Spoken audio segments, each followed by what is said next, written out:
ओम नमः शिवाय। सनातन धर्म चैनल में आपका स्वागत है। यह श्री शिव महापुराण के रुद्र संहिता का 8वां अध्याय है। ब्रह्मा विष्णु को भगवान शिव के दर्शन।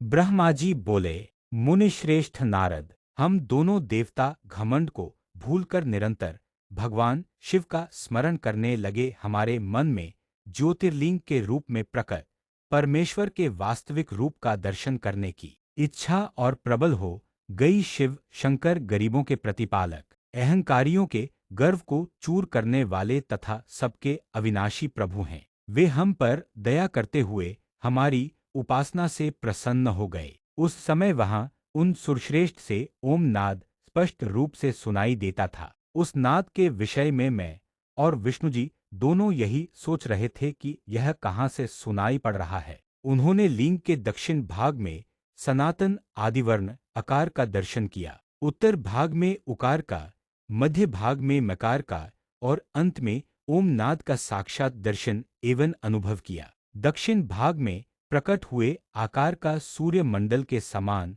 तेजोमय रूप देखकर जब उन्होंने उत्तर भाग में देखा तो वह अग्नि के समान दीप्तिशाली दिखाई दिया। तत्पश्चात ओम को देखा, जो सूर्य और चंद्रमंडल की भांति स्थित थे और जिनके शुरू एवं अंत का कुछ पता नहीं था, तथा सत्य आनंद और अमृत स्वरूप परब्रह्म परायण ही दृष्टिगोचर हो रहा था। परंतु यह कहाँ से प्रकट हुआ है? इस अग्नि स्तंभ की उत्पत्ति कहाँ से हुई है? यह श्रीहरि सोचने लगे तथा इसकी परीक्षा लेने के संबंध में विचार करने लगे। तब श्रीहरि ने भगवान शिव का चिंतन करते हुए वेद और शब्द के आवेश से युक्त हो अनुपम अग्नि स्तंभ के नीचे जाने का निर्णय लिया। मैं और विष्णुजी विश्वात्मा शिव का चिंतन कर रहे थे, तभी वहां एक ऋषि प्रकट हुए। उन्हीं ऋषि के द्वारा परमेश्वर विष्णु ने जाना कि इस शब्द ब्रह्म में शरीर वाले परम लिंग के रूप में साक्षात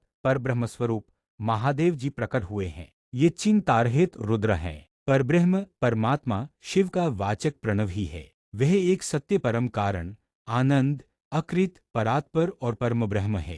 प्रणव के पहले अक्षर अकार से जगत के बीजभूत अर्थात ब्रह्माजी का बोध होता है। दूसरे अक्षर उकार से सभी के कारण श्रीहरि विष्णु का बोध होता है। तीसरा अक्षर मकार से भगवान शिव का ज्ञान होता है। अकार सृष्टिकर्ता, उकार मोह में डालने वाला और मकार नित्य अनुग्रह करने वाला है। मकार अर्थात भगवान शिव बीजी अर्थात बीज के स्वामी हैं। तो अकार अर्थात ब्रह्माजी बीज हैं। उकार अर्थात विष्णुजी योनि हैं।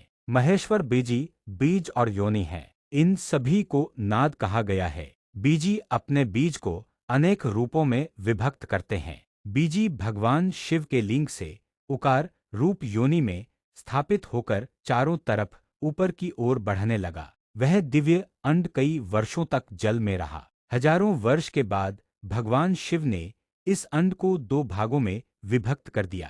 तब इसके दो भागों में से पहला सुवर्णमय कपाल ऊपर की ओर स्थित हो गया, जिससे स्वर्गलोक उत्पन्न हुआ तथा कपाल के नीचे के भाग से 5 तत्वों वाली पृथ्वी प्रकट हुई। उस अंड से चतुर्मुख ब्रह्मा उत्पन्न हुए, जो समस्त लोकों के सृष्टा हैं। भगवान महेश्वर ही उ व म त्रिविध रूपों में वर्णित हैं। इसलिए ज्योतिर्लिंग स्वरूप सदाशिव को ओम कहा गया है। इसकी सिद्धि यजुर्वेद में भी होती है। देवेश्वर शिव को जानकर विष्णुजी ने शक्ति संभूत मंत्रों द्वारा उत्तम एवं महान अभ्युदय से शोभित भगवान शिव की स्तुति करनी शुरू कर दी। इसी समय मैंने और विश्वपालक भगवान विष्णु ने एक अद्भुत व सुंदर रूप देखा, जिसके 5 मुख, 10 भुजा, कपूर के समान गौरवर्ण, परम कांतिमय, अनेक आभूषणों से विभूषित, महान उदार, महावीर्यवान और महापुरुषों के लक्षणों से युक्त था, और जिसके दर्शन पाकर मैं और विष्णुजी धन्य हो गए। तब परमेश्वर महादेव भगवान प्रसन्न होकर अपने दिव्यमय रूप में स्थित हो गए। आकार उनका मस्तक और आकार ललाट है। इकार दाहिना और इकार बायां नेत्र है। उकार दाहिना और उकार बायां कान है। ऋकार दायां और ऋकार बायां गाल है। ऋ उनकी नाक के छिद्र हैं। एकार और एकार उनके दोनों होंठ हैं। ओकार और औकार उनकी दोनों दंत पंक्तियां हैं। अन और अह देवाधिदेव शिव के तालु हैं। क आदि 5 अक्षर उनके दाहिने 5 हाथ हैं। अ और च आदि बाएं 5 हाथ हैं। त और ट से शुरू 5 अक्षर उनके पैर हैं। पकार पेट है, फकार दाहिना और बिकार बायां पार्श्व भाग है। भकार कंधा, मकार हृदय है, हकार नाभि है। ये सतक के 7 अक्षर 7 धातुएं हैं जिनसे भगवान शिव का शरीर बना है। इस प्रकार भगवान महादेव व भगवती उमा के दर्शन कर हम दोनों कृतार्थ हो गए।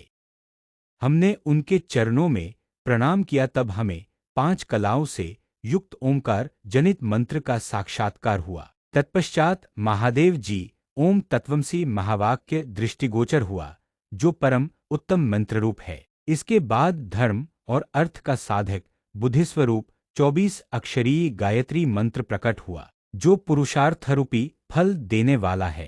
तत्पश्चात मृत्युंजय मंत्र, फिर पंचाक्षर मंत्र तथा दक्षिणामूर्ति व चिंतामणि का साक्षात्कार हुआ। इन 5 मंत्रों को विष्णु भगवान ने ग्रहण कर जपना आरंभ किया। ईशों के मुकुट मणि ईशान हैं, जो पुरातत्व पुरुष हैं, हृदय को प्रिय लगने वाले, जिनके चरण सुंदर हैं, जो सांप को आभूषण के रूप में धारण करते हैं, जिनके पैर व नेत्र सभी ओर हैं, जो मुझ ब्रह्मा के अधिपति, कल्याणकारी तथा सृष्टिपालन एवं संहार करने वाले हैं। उन वरदायक शिव की मेरे साथ भगवान विष्णु ने प्रिय वचनों द्वारा संतुष्ट चित्त से स्तुति की। 8वां अध्याय यहाँ पूर्ण होता है। अगले वीडियो में हम 9वें अध्याय का श्रवण करेंगे। हर हर महादेव।